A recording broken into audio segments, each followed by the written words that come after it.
His name was Alexander Fleming. And one of his areas of specialty was microbiology, where he would have grown microbes like bacteria. Well, he was trying in his laboratory, he was trying to grow bacteria, and he had a little clear glass plate about yellow called a petri dish. That plate would have had raised sides, so it would have kind of been like a shallow bowl. And in that plate, that plate would have been filled with a clear jelly called agar. And on that agar, he would have little colonies of bacteria that might have been bead-shaped or button-shaped. They'd have been kind of shiny. And when he took that plate out of the incubator, heated to about 98 degrees around body temperature, he looked at the plate, and it did have bacteria on it. He was trying to grow bacteria, and that was good. But he also noticed, to his annoyance, that plate had green fuzzy mold. There were patches of this green fuzzy mold all over it too, and he was frustrated. He was annoyed because obviously he hadn't been careful in his technique, and as he was inoculating that plate, he had contaminated it. And so he thought, well, back to the drawing board. And so he was about to scrape that agar out of the dish into the waste bin, but then he happened to notice something that caught his eye. He had a keen mind, and he noticed that around each patch of mold, there was a clear zone. Every single patch of mold had a clear zone around it where no bacteria were growing. And he thought to himself, he looked at it and he thought, something's going on here. And he thought, something about that mold is keeping bacteria from growing. He thought, this is worth investigating further. And so he didn't throw the plate away, he didn't throw the culture away, and he did investigate that mold more thoroughly. As you may know, that green fuzzy mold is called penicillium mold. And from mold, he did isolate a substance that stopped the growth of bacteria. And that substance will now be penicillin. And as of 2013, it's roughly estimated that 200 million lives have been saved because that one particular day in 1928, Alexander Fleming decided he chose not to throw that agar and the contaminated culture on it away. And I say this to say that choices matter. That choice mattered to about 200 million people and their loved ones, so do the math, that's a bunch of folks. The American author, Bruce Burton, said, sometimes when I consider what tremendous consequences come from little things, I am tempted to believe that there are no little things. That's some good food to thought there. Food to thought? That's some good food for thought. There we go. Our choices matter, we know that, but our choices matter more than we think. Our choices matter far more than we know. Last week, we started studying Abraham back in the book of Genesis, and remember that Abraham had lived a big portion of his life in Ur of the Chaldeans, in the land of Mesopotamia, where Iraq would be today, roughly. Well, God, one day, somehow revealed himself to Abraham, and he said to Abraham, I want you to leave everything you've known, I want you to go to an unknown destination. And to Abraham's credit, he took his wife Sarai at the time, and he was Abram at the time. They packed their belongings, they took what they had, and they left, and they went to the land of Canaan that God showed them by some means. He said, this is going to be your homeland, it'll be the home of your descendants, but of course it was filled up with Canaanites who weren't planning on going anywhere. And he got there, and there wasn't enough food to eat, there was a famine, and so Abraham apparently took matters into his own hands, and he went to Egypt. And he started trying to do things his way, the way that made sense from a human perspective. He acted based on circumstances rather than God's promises, and it didn't work out well for him. He ran into trouble. We talked about that last week. Well, seems maybe he grew a little wiser, and in this week's lesson, in Genesis chapter 13, we're going to see Abraham traveling from Egypt back to Canaan, and we're going to be introduced to Abraham's nephew, Lot. So Genesis chapter 13, if you are following along in your bulletin, in the notes that I've put in there, here's the first blank to fill in. In Genesis chapter 13, I guess the first 18 verses, I think it's an 18-verse chapter, In Genesis 13, verses 1 through 18, we find that Abraham and Lot both make choices with profound consequences. Those are the words to fill in. They both make choices with profound consequences. And here we go. Genesis 13, beginning in verse 1. So Abram went up from Egypt, he and his wife and all that he had, and Lot with him into the Negeb. Now Abram was very rich in livestock, in silver, and in gold. Remember, this wasn't a man to mess with. And so not only did he send Abraham away with his wife, he also enriched Abraham greatly. And we see God's providence there. Verse 3, he journeyed on from the Negeb as far as Bethel to the place where his tent had been at the beginning, between Bethel and Ai, to the place where he had made an altar at the first. And there Abram called upon the name of the Lord, and Lot, who went with Abram, remember Abram's nephew, Lot, who went with Abram, also had flocks and herds and tents, so that the land could not support both of them dwelling together, for their possessions were so great that they could not dwell together. And there was strife between the herdsmen of Abram's livestock and the herdsmen of Lot's livestock. At that time, the Canaanites and the Perizzites were dwelling in the land. Then Abram said to Lot, let there be no strife between you and me, and between your herdsmen and my herdsmen, for we are kinsmen. Is not the whole land before you? Separate yourself from me. If you take the left hand, then I will go to the right. Or if you take the right hand, then I will go to the left. And Lot lifted up his eyes and saw that the Jordan Valley was well watered everywhere, like the garden of the Lord, like the land of Egypt in the direction of Zoar. This was before the Lord destroyed Sodom and Gomorrah. So Lot chose for himself all the Jordan Valley, and Lot journeyed east. Thus they separated from each other. Abram settled in the land of Canaan, while Lot settled among the cities of the valley and moved his tent as far as Sodom. Now the men of Sodom were wicked, great sinners against the Lord. And the Lord said to Abram, after Lot had separated from him, lift up your eyes and look from the place where you are, northward and southward and eastward and westward, for the land that you see I will give to you and to your offspring forever. I will make your offspring as the dust of the earth, so if one can count the dust of the earth, your offspring can also be counted. Arise, walk through the length and the breadth of the land, for I will give it to you. So Abram moved his tent and came and settled by the oaks of Mamre, which are at Hebron. There he built an altar to the Lord. All right, so Abraham and Lot, they both have wealth. They're both facing the problems of plenty. And remember, 4,000 years ago, things were a little bit different. Wealth in those days had hooves and required herdsmen. Livestock was currency. It was wealth in those days. Well, these two men together, they have too many livestock, too many flocks and herds, too many sheep and cattle for the land that's available. Their herdsmen are butting heads, kind of like the goats. Their herdsmen are butting heads. The conflict between them is escalating, and so the two men are going to have to part ways so they don't overgraze the land. And Abraham and Lot at this point are both going to make important choices. And here's Roman numeral 2.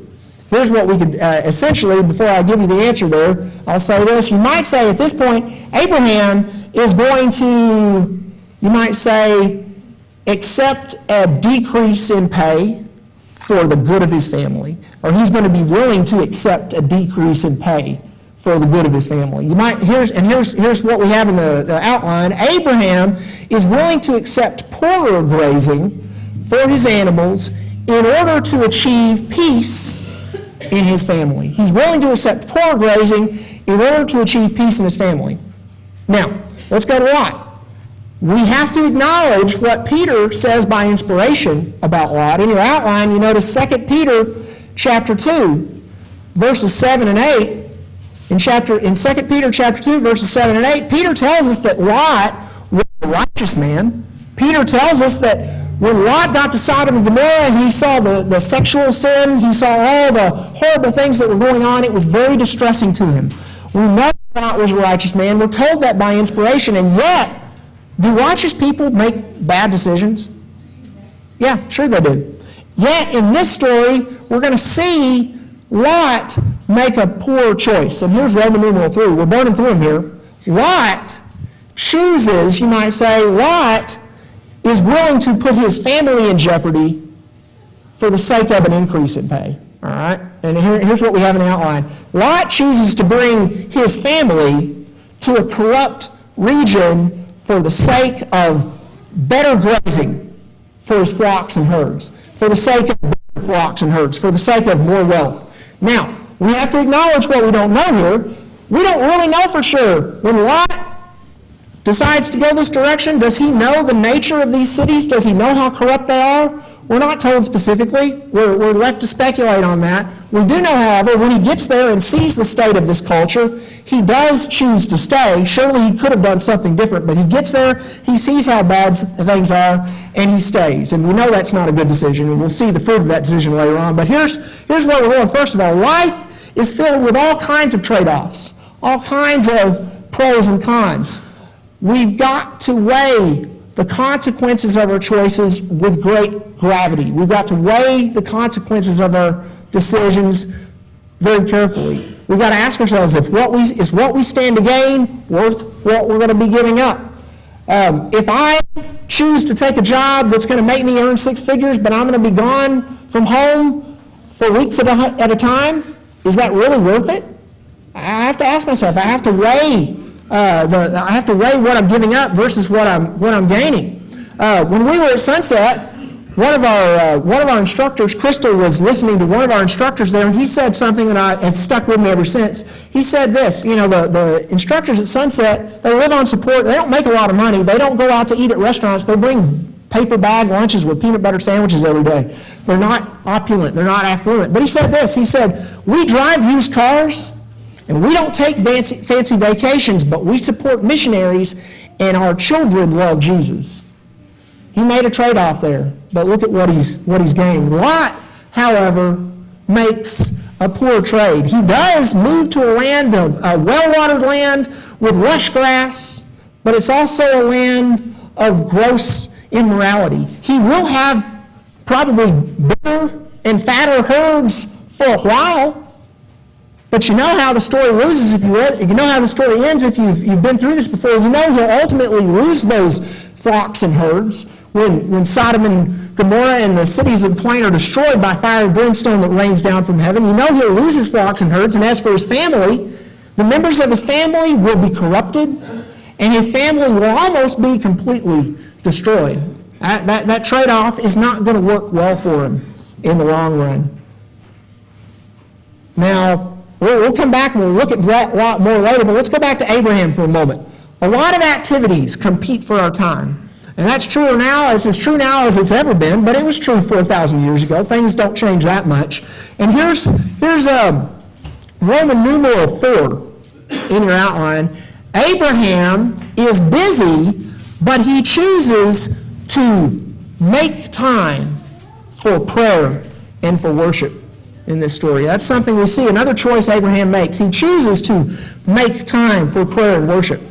Going back in the narrative we just read in Genesis chapter 13, verse 3, Genesis 13:3, we see that he journeyed on from the Negeb as far as Bethel to the place where his tent had been at the beginning, between Bethel and Ai, to the place where he had made an altar at the first, this big stone structure that would have been time-consuming and would have required effort, and you'd have been putting out some sweat to make it.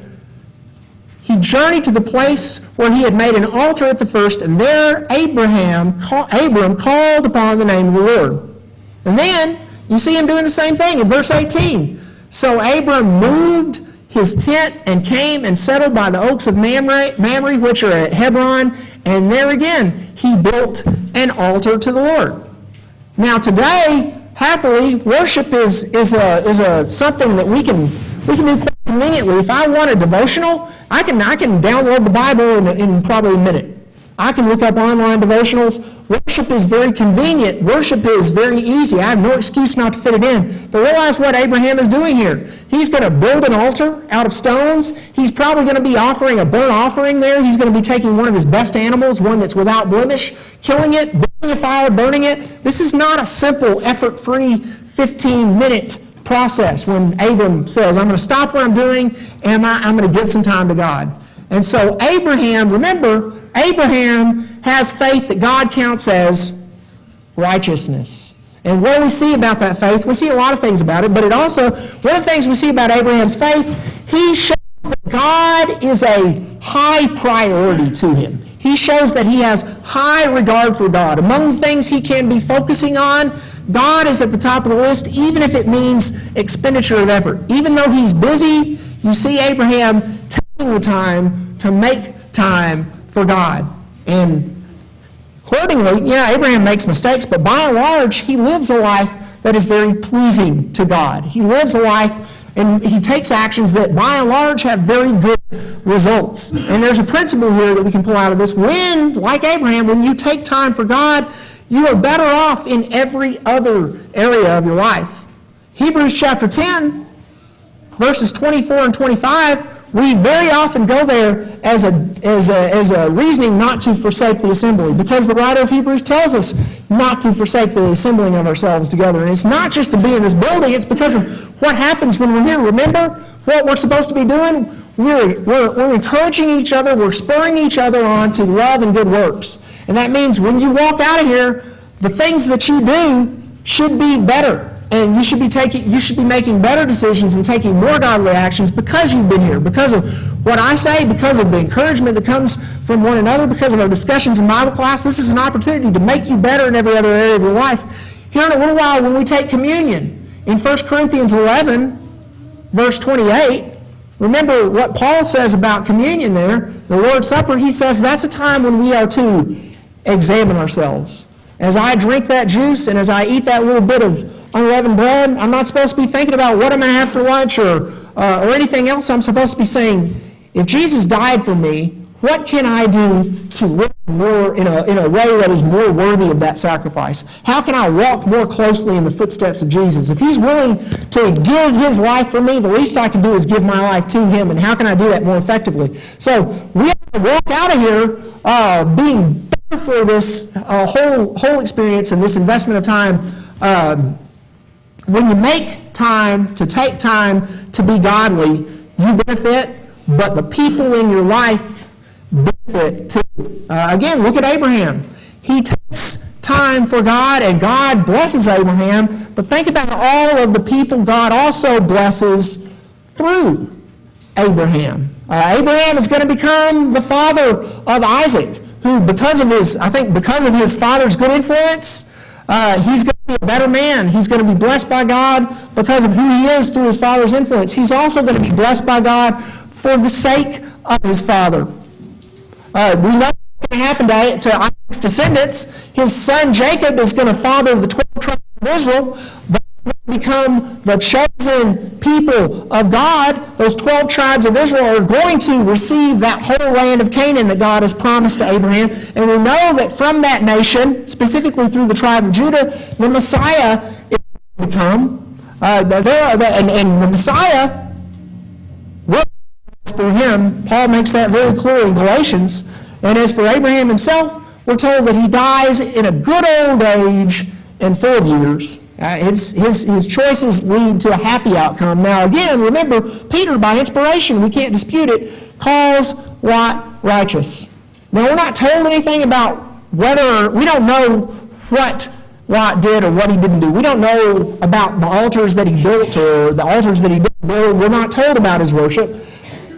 Really, all we know is that without a doubt in this story, he did make a poor choice, and we know that choice did bring terrible consequences. We know Lot, he comes into this well-watered land in the region of Sodom and Gomorrah. We know that when God destroys that land, he's going to have to flee the place he chose. We know he's going to lose essentially everything he has. As for his livestock, there's no way he's going to be able to herd them all. Get along, little doggies. He's not going to be able to herd them along with him. They're going to be destroyed. His wife, remember, she's evidently kind of grown fond of the culture, and as she's leaving, she looks back against God's commandment not to look back. Presumably, she's looking back longingly. She's turned into a pillar of salt. His sons-in-law, he said, God's going to destroy the place. You've got to leave. They think he's joking. They won't even listen to him. And we know they're destroyed in the destruction of Sodom and Gomorrah. His daughters, they make it out alive. They're widows. But evidently, they've been corrupted by the culture of Sodom because they want children, they want offspring, and while surely their father could have found them husbands, they take matters into their own hands. They get their father intoxicated, and without his knowledge, they commit incest with him, and each of those daughters will have a son.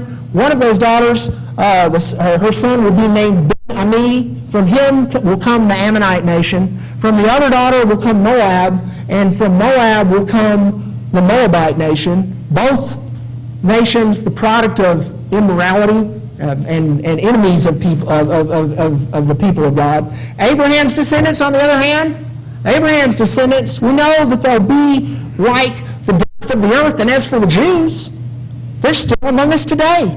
And remember, tells us that we are the true descendants of Abraham. We're spiritually equal because we've got the faith of Abraham, which is the true kinship. We're still here. We will always be here until the world ends. Since the Moabites and the Ammonites, however, who come from Lot, they disappeared from history long ago.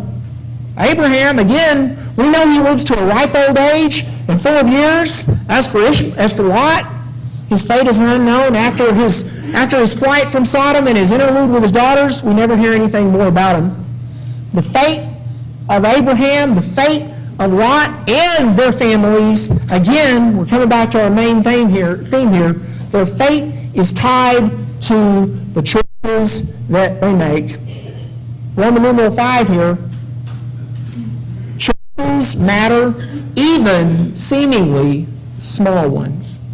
Choices matter, even seemingly small ones. So we've seen a story. Let's start moving in on some application here. For a happy ending to your story, and everybody in here can have a happy ending. That is within our control. There are some things that are out of our control, but we can choose to have a happy ending to our story, no matter what happens around us. For a happy ending to your story, do what Abraham did. First of all, and you don't have to build an altar out of stone to do it, make time for God on a regular basis. Keep up what you're doing right now. Make the time. Let your time with God, with his people, time in his word, time in prayer, let your time with God shape your priorities as it clearly seems to have shaped Abraham's priorities, and let your godly priorities guide your choices. Let your godly priorities guide your decisions. Remember, ungodly choices, they might bring better grazing for a while. Your sheep might be fatter for a little bit. Ungodly choices bring a short-term advantage at most, but they bring a bitter harvest in the end. As for godly choices, there is pain of righteousness. We know that we can expect persecution. We're actually told that if you're really in the game and you're following God, you will deal with persecution and you will deal with trouble. Godly choices mean an initial sacrifice. They mean sparser grazing at first, but your story ends well not just for you, but for the people in your life. And I'm not speculating here. The Bible says a whole bunch about the fact that choices have very real consequences. In a world that was largely agricultural, this concept is presented with the saying that you reap what you sow, right? Galatians chapter 6, verse 7. Again, these scriptures are there in your outline. So Galatians 6, verse 7, Paul says, "Do not be deceived. God is not mocked, for whatever one sows, that will he also reap." In other words, don't think you're going to get away scot-free.